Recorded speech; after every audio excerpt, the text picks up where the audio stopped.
Hello everyone, like, subscribe and hit that notification bell for daily contents. Yo, what can we do, Liverpool fans? What can we do? We're in trouble. That sinking feeling, as Albert Riera said, in 2010 when Liverpool were not the team they were in previous seasons, and he says it's a sinking ship. That's what's happening at the moment at Liverpool Football Club. Everybody is in disarray. Everybody is moaning about certain players. Everybody's moaning about the owners. Everybody's moaning about the manager. Everything like you could think of, people are moaning about, and we are suffering because of it. So lots to talk about. Let's just think rationally here and think about how can we solve this issue, where the problem started, and we could probably figure out how it all became into the situation that we're in. So let's talk about this, people. Let's do this. Let's do this.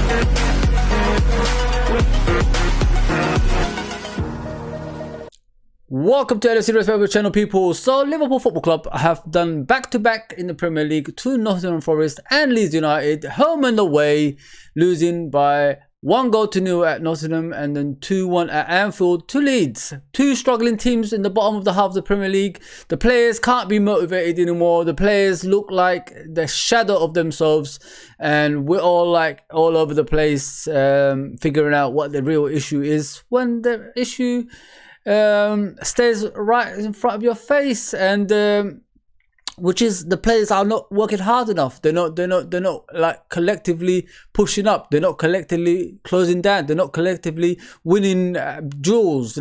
First ball, second ball, third ball. So there's a lot of things you can see on the pitch, and there's a lot of things off the pitch as well. We're concentrating, the owners are more concentrating on the actual stands rather than the most important bit of the team, which is on the pitch. We could be out of the top 4 if we keep going on like this. We are actually 7 points off the relegation zone, the bottom of the bottom. Then 13 points from the top. So there's a lot of issues that's going on at the moment that we can't resolve, and each game that comes by, apart from the Champions League, of course, which we qualified for, I'm talking about the Premier League. Each time that comes, each time a game comes along, we start to worry and think to ourselves, are we going to win this? It doesn't even matter who it is. It could be the bottom team to the top team and middle team. It doesn't really matter. We're just worried if we're going to be winning this, if we're going to be losing this game or drawing this game. It's just too many stuff happening at once, and it just caught up with us, innit? That's what's happened. Previous seasons, we got away with these kind of issues. But this season, it looks like the players have reached their limit and they can't do what they used to do anymore. So let's start anyway. What's going on with Liverpool Football Club? Look at this. This was the team when everything was glued together. FSG. I know I got FSG out. That's how it is. And you got Peter Moore, you got Marco Edwards, you got Jurgen Klopp, and you got the fans, all as one. What you need to realize in this thing I'm showing you right now is the owners. They are self-sustained owners. They never spend beyond their means, if you know what I mean. They only spend what the club or baseball club generates, if you know what I mean, people. And they've always been like that. They're not going to change. You can't tell people to do things they've never done before. And that's why I'm coming out with this FSG thing to start with. And if you look at them from 2010, I believe they took over till now, nothing has ever changed. They never got in their pocket and, you know, give money out to the club so they could spend it on players. The only time they actually got money out of their pocket is when they bought Liverpool Football Club, which is about £6 billion right now in the market if you want to buy Liverpool Football Club. So you got to look into things like this. Owners never changed. They brought in a few people like Peter Moore. Peter Moore is a Liverpool-born businessman. Yes, he was at Google. He was, you know, in the USA doing business over there. But his business know-how came into Liverpool, and it helped us, you know, become a club that's actually one of the biggest clubs in the world of football.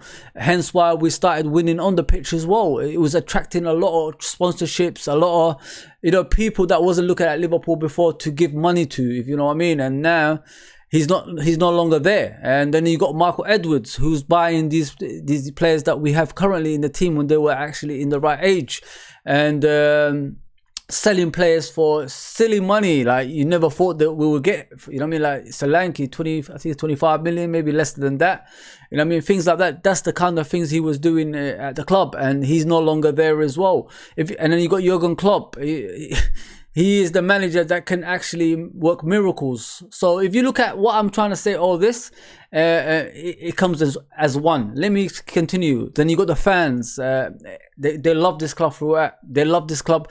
Even FSG they love, if you believe it or not. You know what I mean? Because they always say they're the ones who saved us from bankruptcy and all that stuff. So if you look at all this and you put it all together, that's like a Rocky Balboa story, if you know what I mean. Like, if you look at Rocky Balboa, underdog, was come out of nowhere and won a championship, and, you know, became a world star. You know, even though it's an actual movie story.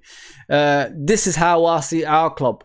If you look at the FSG underdogs, they sell to buy, they self-sustain, they don't spend beyond their means. And you look at Peter Moore, Liverpool fan, born in Liverpool, businessman, got a lot of stuff for Liverpool Football Club. And you look at Michael Edwards, he gets like players that's not even like worth the certain amount of money into the club, and then he sells players for extortionate amount of money as well. And he's a Liverpool fan as well. And then you got Jurgen Klopp, the man who could work miracles through anything like you put him through. I still believe he will get us out of this. I still believe he could get us in the top 4. Come on, people. We've actually been in the top 4 with Nat Phillips and Reece Williams at the back. You know what I'm saying? Come on. We could still do it with the actual first team, if you know what I mean. And then you got the fans, the underdog fans. City are full of immigrants, and they don't believe in anything like, you know, other than buying, like, you know, other than investments that's similar to themselves, if you know what I mean, like underdog investments. And they won't, if you put them with the Man City owners or Newcastle owners, they won't accept things like that. They will still prefer FSG, if you know what I mean, people. So all of this comes together as one. That's why we are in the situation we're at. Don't forget, people, like I said in previous videos, I did say that the Man City owners originally were interested at Liverpool Football Club, but unfortunately Rick Perry, who was the chief executive at the time, didn't like believe in their ambition, because the Thai president who actually took over Man City and passed it on to the Arabs did meet with Rick Perry, and then it's just one mishmash. And unfortunately we saw to those 2 cowboys, Gillette and Higgs, and everybody knows what happened over there, you know what I mean? And we had to go to court to get them out of our football club. So you got, it's just all underdog stuff, and that will never change at Liverpool Football Club. If you're looking for a billionaire owner, that's hard. It's very hard for Liverpool Football Club and to get investments like that, because they love the underdog story, like coming from the bottom to the top.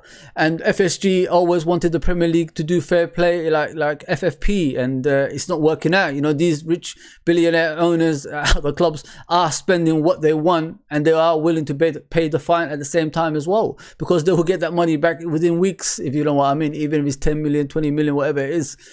You know, you don't just stay rich in one kind of bracket. It keeps generating money, their businesses, if you know what I mean. So this is what I'm trying to tell you, people. Like, Liverpool is an underdog story, and it's going to continue like this forever, unless the fans, you know, come out in the streets and, you know, say to the owners like enough is enough, either sell up or start spending. This is going to continue like this. I'm telling you right now, I've watched Liverpool for far too long. I've actually been to the court when Liverpool tried to get their club back from those two cowboys as well, and that's how much I love the club. You know what I mean? I'm Liverpool through and through. I'm not like these fans that come on these kind of platforms and, you know, tell lies, and because they're getting investment from the club or they're getting tickets from the club and all that stuff. If you don't tell the truth for your club, then the club will be standing still, and we're going to be like bypassed by everybody else as we are at the moment. And, you know, the league table doesn't lie, people. You know what I'm saying? We're at 9th, I think now. Yeah, 9th. And it's not acceptable. You know what I mean? 16 points from 12 games. How is that acceptable? We've only lost 1 or 2 games in previous seasons. Now we're losing 4 games, you know, in 12 games. Like, how does that happen at Liverpool Football Club? It doesn't make sense to me. You know what I mean? And Van Dijk has lost his first game ever at Anfield in the Premier League, but he needs to step up as well, people. Like, he's not showing what we expect from him. I know he's aging, but I don't believe in this modern era with the nutrition and what they eat and all that stuff, players decline at age of 31. You know what I'm saying? They should have another 5 years on top of that. So there's a lot of issues at Liverpool Football Club, people, and we have to look at it, and we have to ask ourselves as fans, do we actually watch this so our team can be in decline for the next few years, or do we stand up for our club and challenge these owners and ask them questions like we did in the past, like we did with the Super League, like we did with the tickets, like we did with the trademark of the Liverpool name? Like, why don't we help the actual people on the pitch, like Klopp and his coaching staff, instead of like just sitting back? Because the dangerous thing that could happen, people, the most dangerous thing that can happen is Klopp saying, you know, enough is enough. I can't take this anymore. It's time to go because I'm not getting the support that I deserve. You know, like, managers can actually do so much for so many years, but you could see in Klopp's face, like, he's aging, he's tired.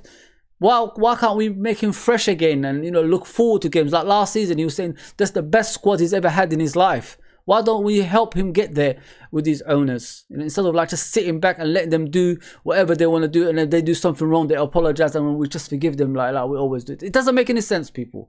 Are we Liverpool fans, or are we here just to, you know, ride the train that's just gonna make us into a mid-table team, probably bottom half team again? You know what I mean? So let's just look into it like this, people. Think about it. Think about it. The underdogs don't work anymore in this modern football. It's all about reaching the top with finance. Look at Newcastle. They were in the bottom half of the table last season. Finance, they're going to the top 4. That money actually works, people. Money actually works. And if we're going to be like just sitting down and watching this and accepting this nonsense at Liverpool Football Club, we will never be the club we was in the last few years. So that's all I got to say about that. And please like, share, and subscribe. Share the channel around.